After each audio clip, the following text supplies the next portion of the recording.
Welcome to another in our series of Kehillat Israel podcasts. This is a recording of Rabbi Amy Bernstein's weekly Friday morning Torah study.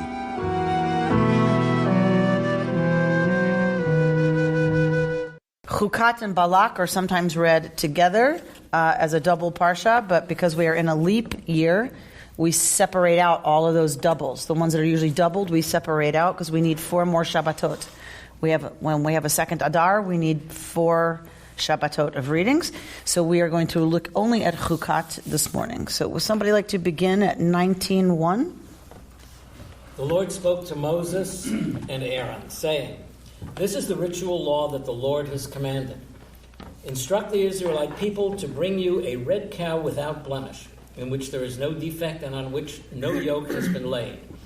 You shall give it to Eleazar the priest. It shall be taken outside the camp and slaughtered in his presence. Eleazar the priest shall take some of its blood with his finger and sprinkle it 7 times toward the front of the tent of meeting. The cow shall be burned in his sight. Its hide, flesh, and blood shall be burned, its dung included. And the priest shall take cedar wood, hyssop, and crimson stuff, and throw them into the fire, consuming the cow. The priest shall wash his garments and bathe his body in water. After that, the priest may re-enter the camp, but he shall be impure until evening. He who performed the burning shall also wash his garments in water, bathe his body in water, and be impure until evening. A man who is pure shall gather up the ashes of the cow and deposit them outside the camp in a pure place, to be kept for water of lustration for the Israelite community. It is for purification. He who gathers up the ashes of the cow shall also wash his clothes and be impure until evening. This shall be a permanent law for the Israelites and for the strangers who reside among you." All right, so this is the famous Para Aduma, the red heifer, if you will. And it is apparently a very rare thing that one finds Para Aduma. According to the rabbis, it had to be all red with not even one hair being another color at all. So it was an extraordinarily rare thing to find this red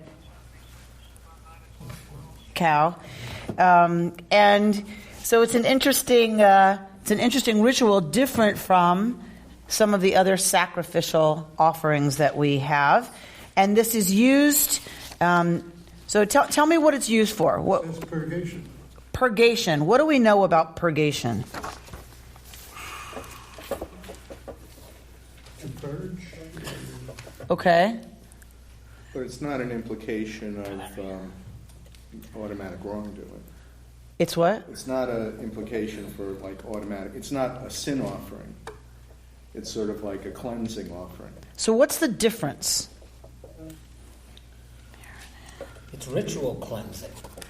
So the sin offering generally is a ritual that affects some kind of repair, right, around this idea of sin, of the blood being the detergent. Where's the blood of the animal? Where does that usually go? The altar. So it's dashed on the altar, right? It's the blood that has efficacy.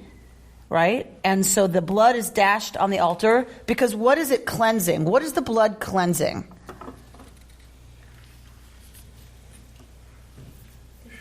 Just touch the altar.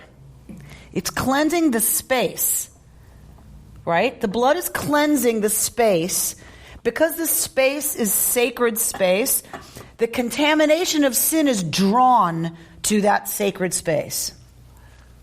So the usual case is, so you want to cleanse the space of what's the contamination that's been brought by wrongdoing. Where's the blood from the red heifer? Towards the front of the tent of meeting, it says. So the blood of the red heifer is burned with the cow. Why? Shall be burned. Why? But you sprinkle it. They sprinkle it first. But it's going to stay No. with the cow. Thus, all the blood from the red cow, except for the few drops sprinkled by the priest, is burned in the fire. It's all done outside the camp, Yeah. except for the blood that's sprinkled towards the tent of meeting. So generally, the blood is emptied there at the altar. Now there's a bit that's sprinkled, but the rest goes to be burned outside the camp. So the rabbis are understandably a little confused. But the text is confused. The text, it says, you shall give it, so this is the cow before it's killed, the bull before it's killed. You shall give it to Eleazar the priest. It shall be taken outside the camp and slaughtered in his presence. So presumably the slaughtering also takes place outside the camp and nowhere near the tent. So all of it's happening outside. Right. So what's going on here? Why is this so different from a normal offering, right? That is somehow about cleansing the sacred space. So for the commentators look deeply into what is the purpose, what is purgation, what is chatat generally about, and so what they do is that they say the blood is what is the decontamination agent. In the case of the red heifer, therefore, the red heifer's ashes are going to be sprinkled on somebody. So the idea is it's burned with its blood because it's the blood that's efficacious. That means the blood has to be in the ashes that you put on somebody. Yes? As this purgation, right? For it to have the purgation effect. So this is it's the paradox of the red cow, right? Because that which decontaminates, because it's so strong a decontaminant that it's, reserved for certain occasions. It's such a strong decontaminant that it renders the person who handles it impure.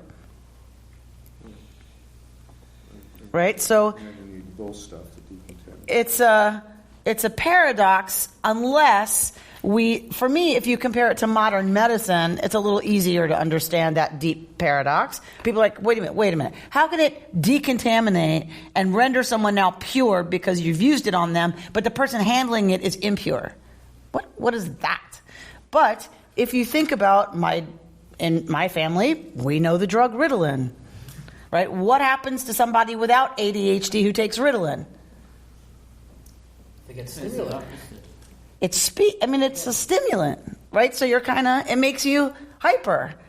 But if you have ADHD, you take Ritalin and it settles you and focuses you. It's the same exact chemical compound. Some people have said that's how you really diagnose ADHD. If it works. Give someone Ritalin, and if it works, this is ADHD, right? Because it slams the brain back into this place of focus and allows attention to be focused when one is bored. Let's be clear. ADD is not about not being able to focus. ADD is about not being able to focus on something that bores us, right? So because you can't initialize the attention when it's needed. So that's for me the case of the red heifer. That if you're not impure from something, then if you handle it, it changes your. Let's say it switches, whatever's going on. That's what it does. It's the same thing of chemotherapy. The nurses who deliver it have to wear gloves and all that, and yet it cures the patients. Right. So it kills a bunch of stuff. So if you're healthy, you don't want it killing stuff. If you're sick with cancer, you want it killing every rapidly dividing cell in the body. Very good analogy. What do modern commentators get out of this? This seems to me to be like one of the out of the red heifer. And you say, "Oh, thanks." And this is our sacred book. And Yeah. clearly it made I assume it made a lot of sense to people who are more oriented to what all this is. I can't wrap my head. It's not like love your neighbor as yourself. I can't Right. wrap my brain. Right. What, It's, they're... how do they reconstruct it? Yeah. You'll notice that's not what I'm handing out to you today, The passage is a teaching about this for our time. Dana? I was thinking of how pagan the whole thing sounded, but then when you think about blood being the life source, they were figuring out something there. That was real important about that blood, and it became a symbol when it turns to death. It still was important. They knew. And even when I was thinking about some other religions and their focus on blood, I won't mention it. I mean, it's like, I'm like, oh, that's so like whatever. But then when you see what we did and the symbolism we placed on it, you can see how they wanted to create an important event with that blood. Right. So, so reconstructing it goes to, what are the ways that we engage the life force and the trust that we are given the opportunity to fix it, to deal with the contaminations of life. What are we... The rabbis understood this as a gift from God, right? So for them, this is a loving God who wants us to have lots of ways back into, a state of regularity when things happen that aren't always in our control, right? So the ritual is to deal with a situation that we don't control, which is death. Right? It's the ultimate anti-life force, death. And that's what the Parah Adumah is involved in, right? You get a ritual involving blood, the life force, to deal with the contamination that comes from contact with the anti-life force.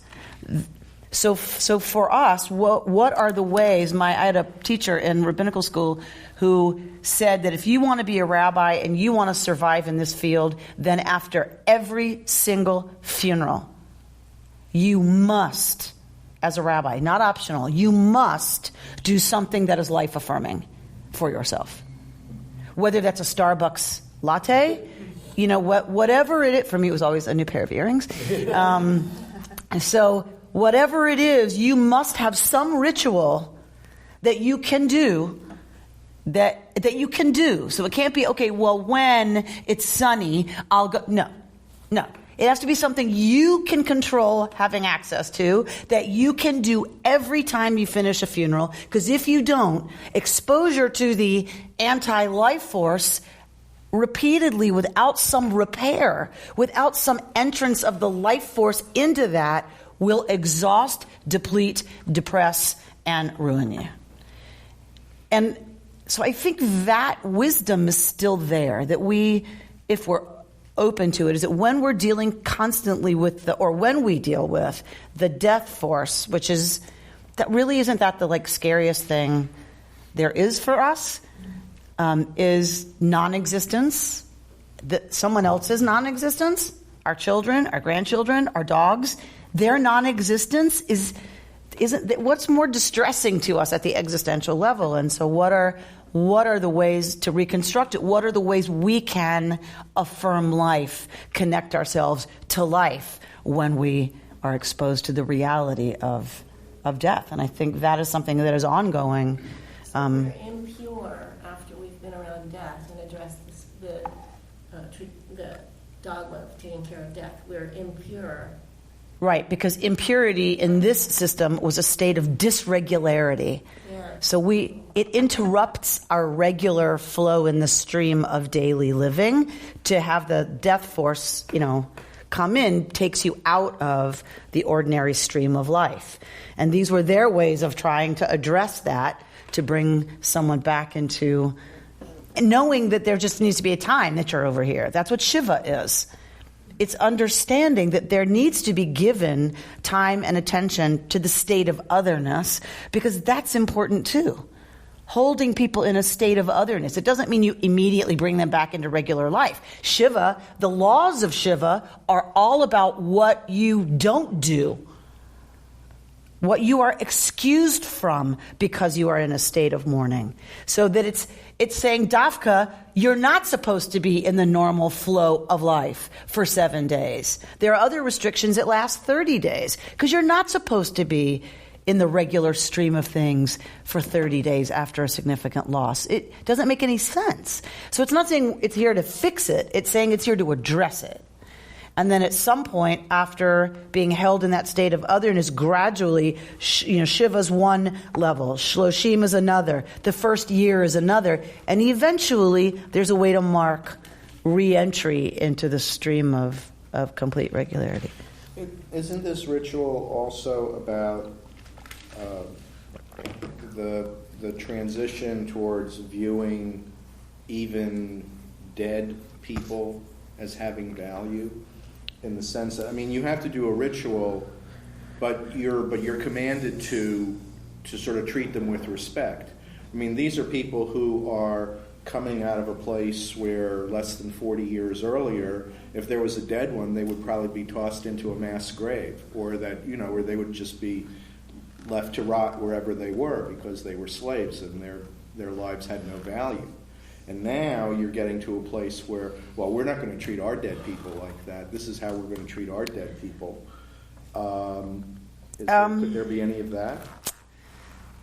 Or is this more emblematic of the types of cultures that other Canaanite and in that general surrounding area, they had cultures similar to this? Yes, it's more that, I think, that yes, that what it's different from is the Egyptian obsession with death, right? So the Israelite distinction is we want to focus on life, right. They almost welcomed death. Right. Their whole focus was the afterlife and and death as a very big part of their religious orientation. And the Israelite, differentiating themselves from that is they focused very much on life and the lifeblood as the life force. And everyone in the ancient Near East had these rituals. This was universal for the ancient Near East. So then it's a question of what's the Israelite reconstruction of those. Is there anywhere where it's written that after a funeral you go to the home or you go to the family of the deceased and you eat? Because what is more life-affirming than refreshing your body in that way? Yeah. But is that stated someplace, or did we're so clever, we just invented it? There is always a seudat mitzvah, right? So whenever there's a simcha, there's a seudat mitzvah. There's a meal associated with that event. Is there a mandated seudah for avelut, for mourning? I do not know that. That is an interesting question, Sarah. I don't know. It is a universal understanding that we are to accompany the mourners in to their home. To accompany them during that time. And so, of course, the assumption would be that would include eating. I'd have to look. That's a good question. I have to look and see if there's an actual, textual reference to that, to meal. But you have to wash after the cemetery. Of course. Of course. You can't come to the house without ritually purifying oneself, of course. I think one of the reasons we may have trouble dealing with this is that, unlike all of human existence up to like the 20th century, we have very little contact with death, other than rabbis and doctors.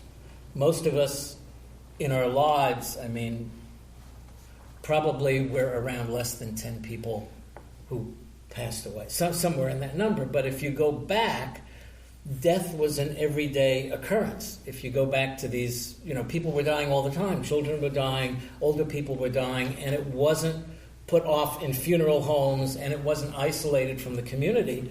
So this was something everybody, including children, had to deal with from the time they were born. It was a much more constant presence it was a in their lives. It was a constant presence, and probably this appears to be less of an issue for us today because death, like the way we eat from the supermarket, not from animals, It's the same thing. We've segregated it. We've gotten it out of our lives to a large extent. We've put it off in other buildings, except for when it totally touches us with a very close relative. So I think that's one reason that, at least for me, that I have trouble really hooking into, why is this so important? Contact with the dead, that happens so rarely. Right. But, if you look at places today, like, for example, where there's war, or you look at places where there's starvation, whether it be in Africa Or malaria. or malaria, people deal with this every day. There's not a day when there is not dead bodies, all over the place. That's right. And how many times, if there's a dead body on the street in the Palisades, once it'd be the biggest piece of news. Was? Yeah, it was, says Marga. Right. Somebody, huge piece of news. Whereas in those times it was... They needed these whatever. responses to exposure to death in a way, that we feel disconnected from. Mickey? I'd like to get back to food. There are traditions where the community bring food to the home of the bereaved. It isn't that the bereaved has to call the caterer and have a big party and celebration of life. They make the bereaved feel at home and that they're in the love of the community itself. Yep. So these are... It's not party time. So the community brings the life force back to... Correct. Lovely, Dana.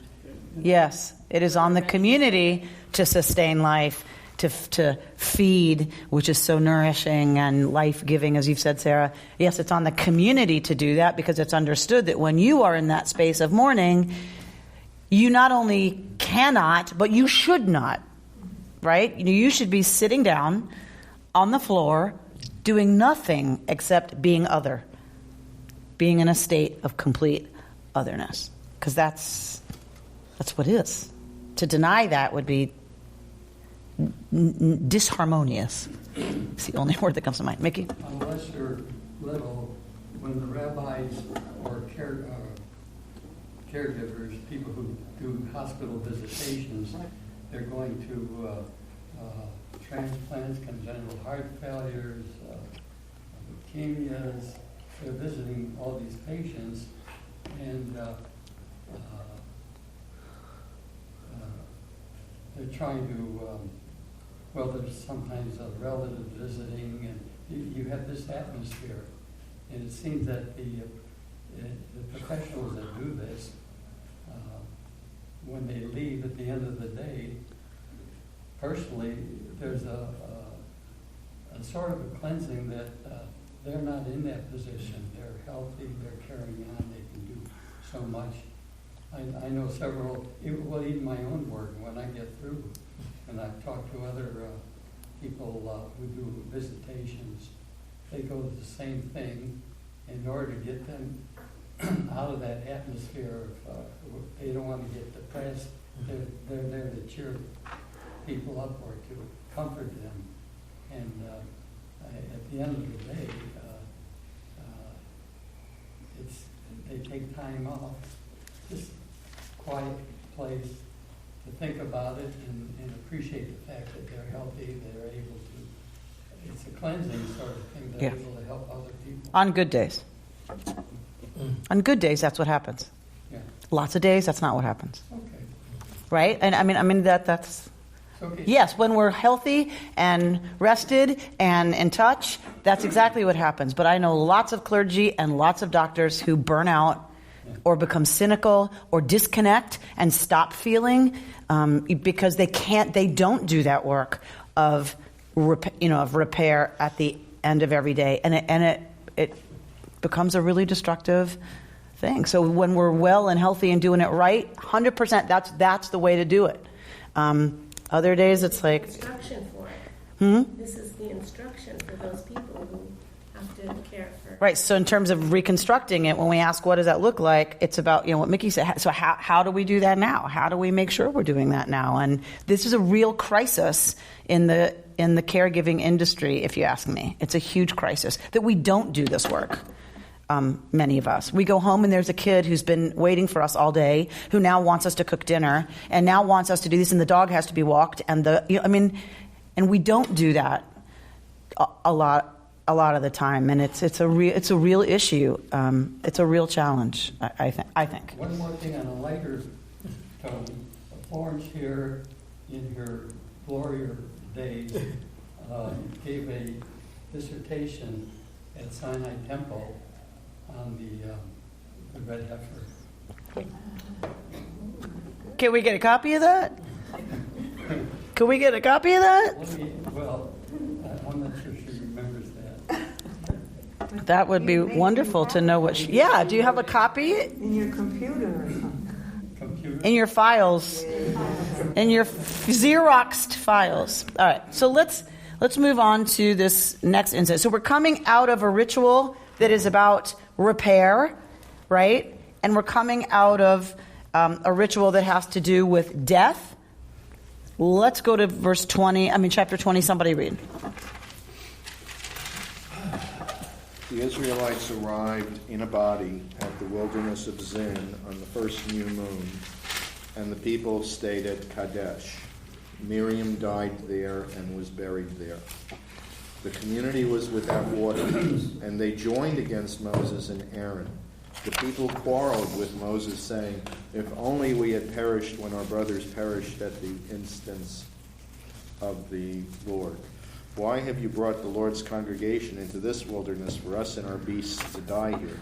Why did you make us leave Egypt to bring us to this wretched place, a place with no grain or figs or vines or pomegranates? There's not even water to drink." Go on. Moses and Aaron came away from the congregation to the entrance of the tent of meeting and fell on their faces. The presence of the Lord appeared to them. And the Lord spoke to Moses, saying, "You and your brother Aaron take the rod and assemble the community, and before their very eyes order the rock to yield its water. Thus you shall produce water for them from the rock, and provide drink for the congregation and their beasts." Moses took the rod from before the Lord as he had commanded him. Moses and Aaron assembled the congregation in front of the rock, and he said to them, "Listen, you rebels, shall we get water for you out of this rock?" And Moses raised his hand and struck the rock twice with his rod. Out came copious water, and the community and their beasts drank. But the Lord said to Moses and Aaron, "Because you did not trust me enough to affirm my sanctity in the sight of the Israelite people, therefore you shall not lead this congregation into the land I have given you." Those are the waters of Meribah, meaning that the Israelites quarreled with the Lord, through which he affirmed his sanctity. All right. Wow. So this is a huge scene in our tradition. It is the excursus in the back of my book, which they have an excursus whenever there's a topic that has to be addressed hugely and can't just be done in the notes under the commentary. The excursus is 8 pages long on this incident because it has troubled exegetes for a long time. The exegesis of this passage is really complicated. It's very hard. It's very troubling. Why is it troubling? Why do they care so much about this incident? For one reason, I think because God was being picky. God was being picky. Yeah. Okay, and so why do we care what God thinks in this case? Why do we care so much? Why is it such a big deal? Well, because it's big in the sense that Moses and Aaron can't go to can't enter the land that God had promised. The consequence seems hugely disproportionate to the action, which makes God not look so terribly good in this passage. So this is one of the reasons it becomes a huge rabbinic question: what's really happening? Because it's a defense of God, right? Because God looks fairly picky. If you just read the surface of it, right? God looks like you're going to do what? Moses has served you truthfully, valiantly for his whole life. And one time, One time he does something different, okay, a little different than what you said, and the consequence is he doesn't reach the promised land that he's led everybody to for all this time. That seems a little like God has God's own temper problem going on. And God needs some defense, says Reuben. So this, in rabbinic tradition, is their job. And Moshe is in that other state, having just lost his sister. Okay. So excellent point, Pam, which is why I went to the red heifers about dealing with death, right? Because here's what happens, here's death, here's this amazing ritual, this magic, wonderful, not magic, God forbid, this wonderful way to address that issue, to bring one into right relationship. Here we have now a scene relating in some way to death. Miriam, Moshe's sister, dies. This incident immediately follows, unless it doesn't, but for the rabbis, right, they link the fact that she's just died to everything that comes next. The 40 years of travel in the desert was a cleansing period for the next generation to come into being, and the new generation will take over. The same thing with Moses. 40 years, how old was he when he left Egypt? Old. 80. So we have a concept in Judaism, your life's work, you do whatever you can. You're never finished with your life's work, but someone else will take over. Okay. So we'll go to the message. That's where Rabbi Jonathan Sachs goes. I have another issue with this. Another one? Just one? The people, well, another among men. Right. Okay, so the people are kvetching. They're just complaining, right? Mm-hmm. And God caves. God caves. Yeah. Oh, yeah. He rewards their bad behavior by saying, okay, you're complaining, okay, I'll give you water. All right, so we have the people are thirsty. All right. So the rabbis also tie Miriam's death to the fact that the people are thirsty. Where do they go? Miriam died. Immediately next, the people are without water. For the rabbis, what must that mean? She provided water. Miriam somehow provided water. They make that immediate connection, and they look elsewhere in the Torah, and they find this beautiful creative reading of another part of Torah. And the Midrashim are very clear that Miriam and the women would call, and the waters would respond.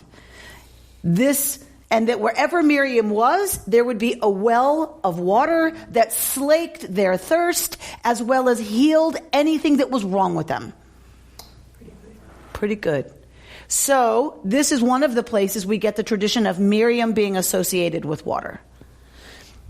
So whether we go there or not, the people are thirsty. Have we seen this before? Oh yeah. Where do we see it before? Where don't we see it practiced? Where don't we see it practiced? That's the complaining. The complaining we see everywhere. But in the book of Exodus, we have a parallel narrative where the people are complaining because they are thirsty. What is Moshe told to do in that instance? There's going to be something with a stick and a rock in both stories. There's a stick and a rock in both narratives. To hold the stick above the rock, and the rock would yield water. Moshe was told to take the rod and strike the rock with the rod. Boom, and water would come out and slake the thirst of the people. Yes? All right. So now, what happens here? Again, the people are thirsty. right? What do? They join against Moshe and Aharon. So they're coming after Aharon and Moshe. Vayariv ha'am im Moshe. And they fight with Moshe. They're coming after Moshe. If only we had perished when our brothers perished at the instance of the Lord. What's that referring to? Go back to Korah? Maybe it goes back to Korach. This is where a lot of the commentators go. They're talking about the incident with Korach. Yes? So, at the end of the Korach episode, you'll recall, they challenged, 250 fire pans, boom, earthquake, bad, swallow, gone, right? What happens, we rarely study it, what happens, what is Aharon told to do at the end of that whole business? He's told to take his staff. When the challenge to Aharon comes, they're all to take their staffs, one for each, tribe that's right there, and they put them in the ground. And what happens to Aaron's staff? Blooms. It blooms. That's how they know Aaron truly is the one true priest, right? Because remember that there was a challenge to Aaron's priesthood, is that you'll take the staff, it is dead. What's going to happen to it? It's going to magic. God, I got to stop using that language. Lightning's going to come. So there's a staff, it's dead, and the God who works through the universe in miraculous ways brings it to life. You need water for that to happen. Oh, interesting. You think they snuck in That's- overnight and watered it? Usually, life is connected to water. Good, Reuben. Good. So you can see we've got all these elements going on here of lack of water. Water is life. You're going to have water coming from a rock, which generally is not, right, where water comes from. An inanimate object like that. And something about a rod or a stick. Okay. The commentators are all over the map on this one, as you can imagine. There are several paths to thinking about what happened, what went wrong, what was the sin that deserved such a huge consequence. So I want you to hold all of this. Just hold all of this. Moshe strikes the rock in our episode in Exodus. Water comes from the rock. The people's thirst is slaked. So it would seem staff, rock, smite, strike, water, everything's good. This is Moshe's experience. So it's even more puzzling, right, that there's a striking of the rock here and water comes out of the rock, but Moshe is severely punished for this episode. So you might say, wait a minute. God is really, really, really picky here. Because before, when Moshe strikes the rock, that's the right answer. Rock, stick, strike, water, good. Now, all of a sudden, you want me to speak to the rock? But okay, so he just does, he speaks, but he also does what he did before. Why is that such a big deal? Let's move through the text. Did he strike it twice? Here, so let's go. So the people are indeed rebellious here. Yes? They're not just complaining about thirst.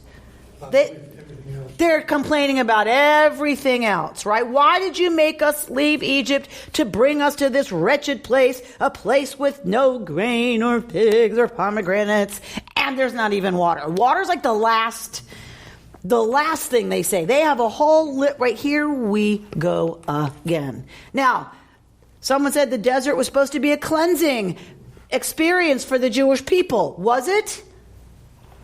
Not yet. No. This is part of the narrative. Again, we have this. We're dealing with another generation of rebels, complainers, ungrateful wretches, right? Like it didn't work on some level. That is a theme running under this that we forget, is that we're dealing with two stories, but two generations as well. And that it's like, there's still complaint, like, really? Because each generation has to experience these things for itself and come to its own conclusions. All right, so each generation is going to go through this. God is a little impatient about that, right? God, you would think God might like kind of get that. Okay, these two are going to have stick, rock, strike, water happen for them too. So all around it feels like, why isn't everybody getting it? You know, and just deal with it. Just deal with them. They're whining and complaining. Okay, right? But Moses is kind of like the older dad or granddad who's driving the station wagon on a long cross-country trip with the kids whining in the back, saying every 5 minutes, "Are we there yet? Are we there yet?" and going through their litany of complaints. And at the beginning of the trip, you know, he's kind of like answering them and he's kind of trying to meet their needs. But after like 3 days, it's kind of like, really? I mean, you know, get a grip. We'll get there when we get there. We'll get there when we get there. And I was reading in the bottom here, and some of the commentators will say that what Moses is being punished for is, not the second strike, but just the fact that he's gotten to the point that he's so worn out that he overreacts in anger to sort of almost a natural. Okay, so let's go there. Let's go there. Let's look at the text. All right, so they're complaining. Moshe and Aaron, what do they do next? Verse 6 of chapter 20. Came away from the congregation to the entrance of the tent meeting and fell on their faces. Okay. So often Moshe gets frustrated with the people when they start complaining, right? Here, whatever he's feeling, and it may go to Richard's commentators reading, is that Moshe and Aharon leave the congregation and they go to the entrance of the tent of meeting and they fall on their faces. Is he exhausted and he just can't handle it? Are they saying, you know what, we're done. And we're going to let you, God, handle this one because we're done. What does that expression mean? It doesn't mean they literally fell like you fall. Because I know I've seen that. They prostrate themselves. Right? Yep. This is what you always, vayipol al panav, always that's what it means. Always. You prostrate yourself, and that is the way you request, if you're Moses, you request God's assistance. Is it because he's tired and it's day 3 on the car trip and he's run out of ideas and he's like, you know what, I'm pulling over and I'm going to get out of the car and I'm going to go, and is that bad? So it's so, all right, it's human. Maybe it's that they're afraid, often falling on your face. We know that this is the way Moses propitiates God. Maybe Moshe knows, we've had this before, they know what's coming. This people is whining and complaining again, saying Egypt was better. You brought us out here to die, meaning the God you're following brought us out here to die, right? And they know what's going to happen, right? That God is going to be furious and is going to unleash something. They're going to unleash something that is going to be scary. So they know what to do. They go to the tent of meeting. They propitiate God. So they're trying to protect the people. Maybe they're trying to protect the people by going right to the tent. Right? Danger. You run to the fire extinguisher. Right? You know, you don't stand there and go, oh my gosh, a fire. You run to where the fire extinguisher is and do what you have to do, which is possibly what they're doing. In either case, they could be complaining to God because Moses complained to God about, why did you stick me with these people? Whatever what do I do now? The case, Vayar kavod Adonai alehem. Vayera kavod Adonai alehem. The kavod of Yud He Vav He, God's concentrated essence, appears to them. Verse 7. Okay, now you turn the page. Vaydeber Adonai al Moshe limor, and God says to Moshe, Kach et hamateh, take the rod. Yes? Take the mateh and communify the people, you and Aharon, your brother, and speak to the rock, or over the rock, le'enehem, before their eyes. V'natan mememav, v'hotzeita lahem mayim. Right? So it will yield water, and you shall bring forth to them water. This is what God wants. You shall bring forth for them water from the rock. V'hishkita et ha'edah. It's a very interesting Hebrew word. V'hishkita et ha'edah. You shall water the people. But this is not the same word for water as water. So how would you say you're watering the garden? Well, we don't have a... Are you nourishing it? Quench. So you shall quench the people. You shall slake the thirst of the people. Right? It's a different word than you will water. It's more like what... Biblically, what this word means is what you do when you have a flock. When you have a flock and it's time, or camels or whatever, you hishkita otam. You do what you have to do in order for the animals to be taken care of, to be tended to, and that is the word God uses to Moshe of what he's supposed to do right now with this ritual vis-a-vis the people. Just a quick question on verse 5, Mm-hmm. where the complaint is, why did you make us leave Egypt to bring us to this wretched place? Mm-hmm. Which sounds like, we've heard that before, but before when we've heard it, more often it was from people who were actually in Egypt. Mm-hmm. Now we're hearing it mostly from people who were never in Egypt. Mm-hmm. And this must also be incredibly frustrating to Moses, because it's like, you have no idea what life was like in Egypt.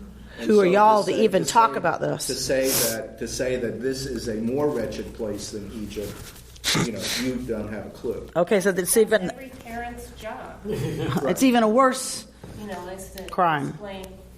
That word v'hishkita that you said. Mm-hmm. And so he might have given them water, but maybe he didn't tend to them. Okay, so hold on to that. That's exactly one of the commentators. That's why I pointed out this word, because they look at this word and say, there is his sin. He was supposed to hishkita otam. All right, so let's stay there. Let's go to 9. So Moshe, vayikach Moshe et hamateh milifnei Adonai. So he takes the mateh, the rod, from before Yud He Vav He. Some of the commentators say this is a critically important piece of the narrative. What is he taking? The only staff that we know that's Lifnei Adonai is the one that bloomed. It's Aharon's staff, because Aharon took it and they placed it Lifnei Adonai, before Yud He Vav He, as a sign to rebels. In that incident, let this be a sign, right? To any rebels, here's this blossoming staff. This is the source of Aharon's authority. Let it be there as a marker, as a reminder, as a symbol of Aharon's connection to Yud He Vav He. Okay. So if that's the staff Moshe took, let's just imagine that there's two ways to imagine it. That it isn't, right? That he's got his rod that he's been using all along to strike the waters of Egypt, and they become blood. He holds his staff above the waters and they part. Right? So Moshe has his own rod with which he has worked miracles before. The snake, he throws it down, it becomes a snake. Yes? So Moshe might have his Harry Potter... magic again. No. He has his thing that helps... Okay. And then, or it is the staff that has blossomed that is the proof of the connection of this right and true priesthood to the one source of life. Yud He Vav He. All right. So it says here, Rabbi, you and your brother Aaron take the rod. It doesn't say which rod. And assemble the community. This is God talking to Moses, telling him to take the rod. He doesn't have it. It's not his idea. God is telling him to take the rod. So very nice, close reading, Reuben. So God doesn't specify. Moshe takes the staff from before Adonai. So that's where some commentators say it has to be the only one that's been me lifnei Adonai is the blooming one. Okay. But it doesn't say. So maybe it's his one that he's used all along for these kinds of things. The reason I'm pointing this out is there are two different responses then to what another look at the sin might be. If it's his rod, there's a different sin it might be. If it's the blooming rod, it's another sin that we might be talking about here. It's a fascinating literary piece that we don't often, I don't think, appreciate the richness and depth of it. All right, so... So they assemble the congregation in front of the rock, and he said to them, who's speaking? Moshe. And what does Moshe say? Shim'una. Right? Hamorim.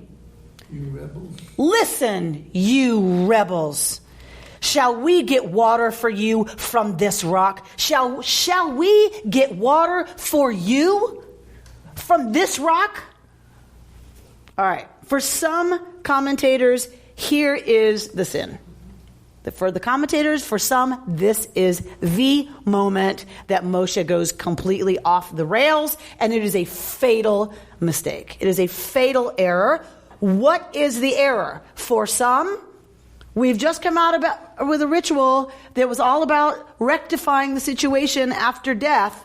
Moshe has just experienced a death. The people are thirsty. God says, Hishkita otam. Take care of them. Tend them. And what does Moshe do? Question. He gets mad at them. And God says, order the rock. And Moses hits the rock. Not yet. We're going to stay here. Moshe is ordered to speak to the rock. Who does Moshe speak to? The rebels, the people. And does Moshe hishkita otam? Does he tend and feed and water and take care of them as a shepherd should the shepherd's flock? No, he does not. Not only does he, and I'm just reading, I'm not saying, Reuben, I'm just saying this is one reading, is he not only does he not talk to the rock like he's supposed to, but he's supposed to talk to the rock in order to take care of the people. And what he does instead is he looks at them and he says, you rebels, should we bring water from this rock for you? And that made God angry. And God is furious with Moshe for failing to be a leader who could love his people unconditionally. Hang on, Richard. No matter what.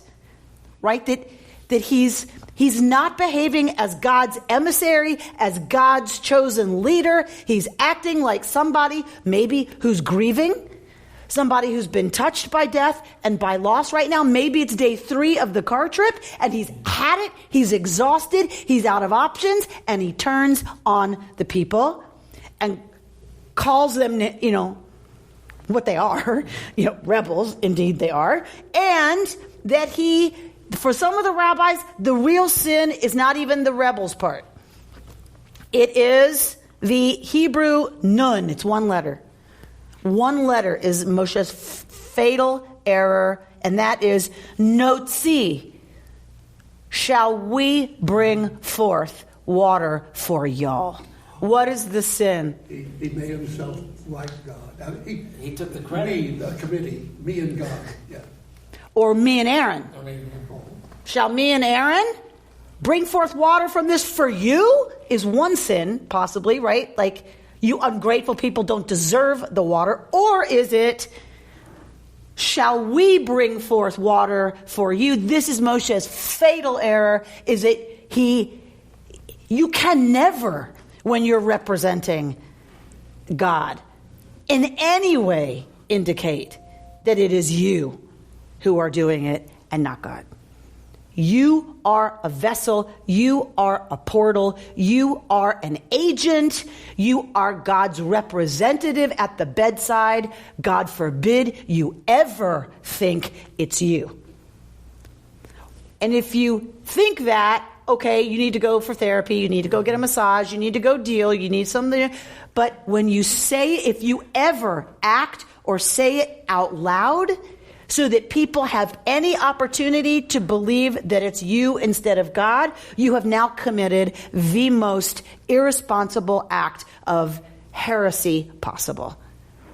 That you make it that you are the agent of this and not the source of all life. This is a fatal human error, and maybe Moshe's tired. Maybe we can understand that. In any case, it is clear to God. The best reading of God here is what Mickey said. If this is the sin, the most generous reading for God here is what Mickey said. God gets it that Moshe is finished. It's not a punishment. It's that God understands that Moshe is not the leader for this generation. That he's had it. Either he's tired, he's exhausted, he's burned out, he's worn out, he's old and not able anymore to respond from a loving, patient place as he always has. Even if he yelled at them, he always defended them. And that he can't do the job anymore. Maybe God wants him to do the job, but it's clear that he can't do it anymore. He just doesn't have it in him anymore. And that he's making dangerous errors. He's making very serious errors that could have led to a worship of Moshe. When you start saying, okay, I'm going to bring forth water for you, right? And you do something and it looks like you are indicating that you are the source of the miracle. Now you've set up a very serious problem that would undermine the whole Yahwist project, right? It's not only that he could bring forth water if he wants to, but maybe he doesn't want to, because the way he says it is, shall I do this for you? And so it's like he's threatening them. That's worse. And that God says, you know what, this is an indication. I love you, Moshe, but it is very clear that it's time. And you are not the one to take them in and build a new society. It is very clear that your time is done. So it's clear. It's easy to understand why God may decide at this point, okay, time for you to become emeritus. As it were. As it were. As we say, lahavdil, to distinguish from our situation. But emeriti get to go to the college graduation. Emeriti, it's not like emeriti are cut off from the community. So what's the justification? Even if essentially Moses is told, okay, we're going to pick a new leader. Mm-hmm. What's the justification for? And not only that, you won't cross the border. Right. So one could say, what's up with that? Let him go. Let Joshua become the leader, but let Moshe go at least. Have my little homestead where he can sit out on the porch. Yeah, exactly. But he doesn't. The next time, and the next time. When is the time? When is it time for him not to go on to the next step and to not enjoy it? We say that to ourselves. There's another wedding, another graduation. And so here's the line. God says, you know what? Ultimately, your time, not just your term, your time is finished. Your time is up, and so that's one reading. Another way to answer that is emeritus works as a relationship as long as we say Stephen will not be officiating at anything. Now I officiate at everything. The question is, can the people do that? Mm-hmm. So the king is dead, long live the queen, right, is often how it goes, because as long as the old king is around, no one's really going to give the queen the authority that she needs in order to be an effective ruler. If they could, that'd be great, but in general, like you wait or hasten, right, the demise of one in order so Joshua wouldn't really have enough authority to be an effective leader. As long as Moshe is still on the porch, people are going to sneak over to his house. But that doesn't happen. Fair point. It doesn't happen because we have the whole book of Deuteronomy, which is some of Moses' greatest orations. What doesn't happen? He's not pushed aside. Right, but in terms of his term, Deuteronomy is a bunch of talking. No, I understand, but I mean, he continues. I mean, theoretically, in the other incidents where people disobeyed God, coming up here with the fire pans and Aaron's sons, they were just killed on the spot. Moses does continue to lead them and does continue to present the dream and does continue to It's not that he's going to drop now. Yeah. It's that God seems to be saying you're not going to go past setting the dream. Right. You're not going to get it. That's all. It's not happening now. But yeah, it's not like he's being stripped of power. Exactly. But God, it becomes clear to God right now that he's not the one who's gonna take them in. The next generation. He's not the next generation. The Israelites come to the promised land. This one's going to be here, here, here. Moses is out of the picture. He couldn't function anyway. You have the judges that come about. It's a whole new master plan. And there's no... he's done. He did his job. The new generations take over. Okay. We need a Joshua to be the leader, not a Moshe. And there's lots of written about that, about why, what is needed now is a warrior. Moshe can't get on a horse and ride and, rally the people to go to accomplish the conquest. We need a warrior. We need someone young and dynamic who can head the army. So there's lots written on this. There's two different kinds of leaders needed for two different kinds of situations. If we say that Moshe lost his temper and struck the rock out of temper, some people locate the sin there, that he lost it with the people, and strikes the rock in anger. And some people want to say, okay, that's bad enough. What makes it worse is he struck it twice. So once, okay. But then you have a second to collect yourself, and Moshe didn't. He struck it again. And that this is where Moshe really,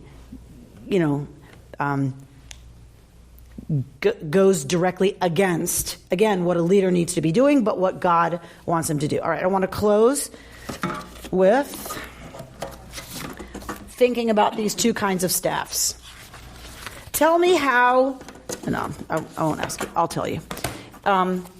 In Egypt, when Moshe performs miracles with his rod, let's say it's Moshe's rod that we're dealing with. The one he did the water, the one he did the one he did the snake. If it's Moshe's miracle rod that we're dealing with. In every case, it was God told him to do it. Yes. And God tells him, here, take your staff. Okay, no worries, no problem. So far, so good. The challenge for scholars in the book that I told you, there's an 8-page excursus in the back. The conclusion is, what's Moshe's ultimate sin? It's a big one. It's a really bad one. It's that whenever he was performing those miracles in Egypt, he was silent. Because the way those things are done by magicians is you say the word and use your wand. Because the power, the manipulation of the power originates in the magician. Right? Pharaoh's magicians say things, throw their staff. Or I don't know that that's in Torah, but the idea is they would say their words, throw down their staff, and it became a snake. Moshe did the same thing, but what is the critical difference? Moshe is silent. Why? Why is that such a big deal? Because if you're silent, there can be no one can say that, oh, you must know the secret words, or you've got some sort of secret spell that you're doing. So, because without the words, you can't have magic happen without the words in the Egyptian setting of magic acts. This differentiates what Moshe is doing from magic, which is why I was staying away from that word earlier, right? It's clear that it's not magic because he doesn't say the words. So how does the staff turn into a snake then? Pharaoh's court says, it's not that the staff turns into a snake. Duh, they can do that, right? What's the big miracle? God's there. That there's no words. And it happened anyway. There must be some other source of this change. Oh my God. Right? So what is then, if that's the reading, what's Moshe's big crime here? He speaks about bringing forth and strikes. He has now committed absolutely an act of heresy that he cannot recover from. He has acted like the magicians in Egypt to a people who that's what they knew. It's been a huge jump for them to try to accept this Yud-Heh-Vav-Heh business, and clearly they still don't. And now you undermine. At the critical moment, you are going to demonstrate for them, possibly, that this is just like Egypt and there really isn't a Yud-Heh-Vav-Heh. Now, you're toast. You've committed treason. Moshe has committed treason. All right. So let's look at because for people who say, but Moses did so many good things for so long, it just seems so excessive. What you're describing is really no different than, say, a CEO who's had a very successful career at a corporation for 30 years, and everybody loves him. He's always made the right decisions. And then he sort of goes off the rails, and the board says, sorry, this is completely unacceptable. It goes against our mission, and we want you out of here. Right. Or we have a president who's done lots of good things, and there's this aide working for him. I mean, right? It may not seem like a big deal, but when you're the leader and you're in a position of influence like that, one act of questionable behavior, you're done. Which means our tradition doesn't have people or personalities that are eternally referenced to. Even though we have the matriarchs and the patriarchs, but they're not. They're it's their lives we analyze and refer to all the time. It's not them. And so it's one of the things I appreciate about Torah. As sad as this incident is, I appreciate the fact that this is how we end Moshe's story, so that there's no danger that he's lifted up as perfect. There's no danger that there's going to be a worship of Moshe, because even Moshe, right? And that's important to me, that this is the way it goes down, right? That we don't have a tradition that lifts him up as, we're not a tradition that looks at Jesus as perfect and says, okay, so we're supposed to emulate that. We don't have perfection in a human being at all in Torah. All right, I want to close with this. I think this is a wonderful reading. So now, that's if it's Moshe's miracle staff, right? He's now imitated exactly what's going to undermine Yud-Heh-Vav-Heh's presence in their lives. What if it's Aaron's staff? That's what this commentary is going to go to. So when Moshe uses his staff in Egypt, go to page 8 of 11 that I gave you. Yes? Mm-hmm. Although staged in private, you see that? Mm-hmm. Right? He's supposed to take his stick and kind of parade in front of Pharaoh with the stick and then perform these miracles, yeah? Although staged in private, the show with the staff put on for Pharaoh's benefit is meant to be a show of force. Yes? And when Pharaoh doesn't acquiesce to that show of force, watch what's going to happen. The river's going to turn to blood, the fish die, and no one can drink. Right? So death comes. Pharaoh, you won't recognize the power of Yud-Heh-Vav-Heh. Here comes blood, death, disease, destruction. All right. And it is this stick that God commands Moshe to take in his hand and parade before the people. in a show of force and power in the other incident, the other water incident, he's taking that staff that he turned the rivers to blood with, that staff of power, might, don't doubt Yud-Heh-Vav-Heh's power, and he parades it in front of the people and brings forth, he strikes the rock with that staff and brings forth water. That was our first episode. But, B-U-T. That is not what we have here. Drop down. This brings us full circle, bottom paragraph, to Mei Merivah, the context of Sefer Bamidbar, and perhaps a fuller understanding of Moshe's failure to sanctify God. The children of Israel who arrive at Mei Merivah, that's our incident here, in the 40th year of their desert sojourn are in fact a different people than the people redeemed from Egypt. While the new generation's complaints may be similar to the old generation's complaints, they are subtly different. While the complaint narrative in Shemot, which culminates in that story about the water, is primarily about base needs, the rebellion, what's the rebellious aspect here in Sefer Bamidbar, is about something slightly different. Turn your paper over. It is also about direction, goals, and the destiny of a group that refers to itself as the people of Yud-Heh-Vav-Heh, or the congregation of God, right? So we're going to drop down to what constitutes the solution to the crisis.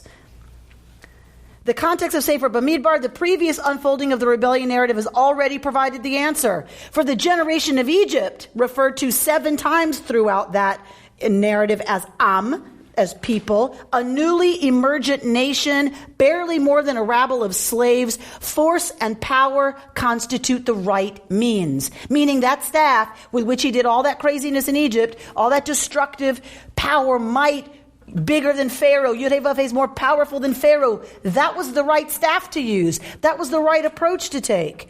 In contrast, for the new generation, the fire of God, the opening of the earth, and miraculous plagues will not resolve the crisis.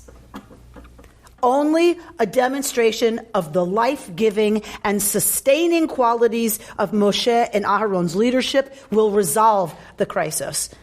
Only the sign of the flowering stick, or put differently, only persuasion rather than force and power can quiet the people. To put this slightly differently, drop down, meaning this generation requires the staff symbolizing flowering life and the life-giving leadership of Moshe and Aaron. Look at that paragraph. To put this slightly differently, in accord with the needs and language of the new generation, God intends the events at Mei Merivah to unfold as a reversal of the events at the other one. Where the culmination of the complaint narrative there confirms that the people understand no language other than power and force, the story here is meant to reflect and lead to a new stage in the people's development. It is meant to help define a newly developed language of persuasion, of speech, of signs, and to perceive through their own intuition the life-giving quality of Moshe and Aaron's, by implication, God's leadership. Consequently, God commands Moshe to grasp the appropriate symbol and speak to the rock. So instead of what we had before, which was fine for that generation, this generation, that's not going to work. You have to take the flowering, life-giving energy that's represented by the staff that bloomed. You're to take it, and rather than do what they expect, which is some act of, right? You are to use your words, you're to speak, so that this generation gets the appropriate understanding of God for them, the one that will lead them forward, the one that will help them build a promised land and a society based on equity and empathy and justice. That can't be the God of force. That worked for the generation of Egypt, who were needing to move their allegiance from understanding Pharaoh as the greatest power in the world to Yud-Heh-Vav-Heh, but not this one. This one needs you to talk to them. Show them life. Show them there is something nourishing, something life-giving and life-sustaining about the relationship to this force. This force can take something dead and make it bloom.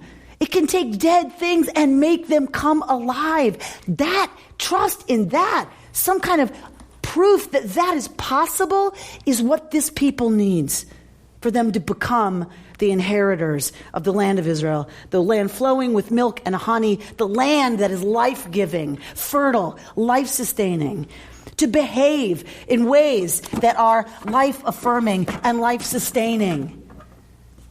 That is the only thing that's going to work with them, and this was not to be. So who wrote this? Oh, right. I'm going to have you post that too. So this is Rabbi Chanoch Waxman of Sticks and Stones, a commentary from Yeshivat Har Etzion, one of my favorite sources for really in-depth looks at the text. So out of frustration at the people, exhausted from their complaints, and faced with the near same circumstances as 38 years previous, Moshe berates the people. They are Pharaoh at the river, or they are the previous generation in the other story. They do not know. They are rebels who understand nothing but power. So in that situation, Moshe hits the rock. But in so doing, although the people are certainly rebels, he commits a fatal mistake. He teaches the exact opposite lesson God intended. He uses the staff of Aharon just like the staff that smote the river. Without realizing, Moshe unwittingly undermines the lessons the new generation needs to learn. He sends the message that at the end of the day, the people are not incorrect. The leadership of Moshe and Aaron, and by implication God, rests not upon caring, sustenance, provision of life and persuasion. Rather, it rests upon power, force, and the threat of death. In sum, Moshe sends the wrong message. I believe this is never more important than now. What are we going to trust in? Nuclear weapons, the threat of nuclear annihilation, right? The threat of our tanks and planes coming into your country. Like, what are we going to rely on to say there is real possibility for change?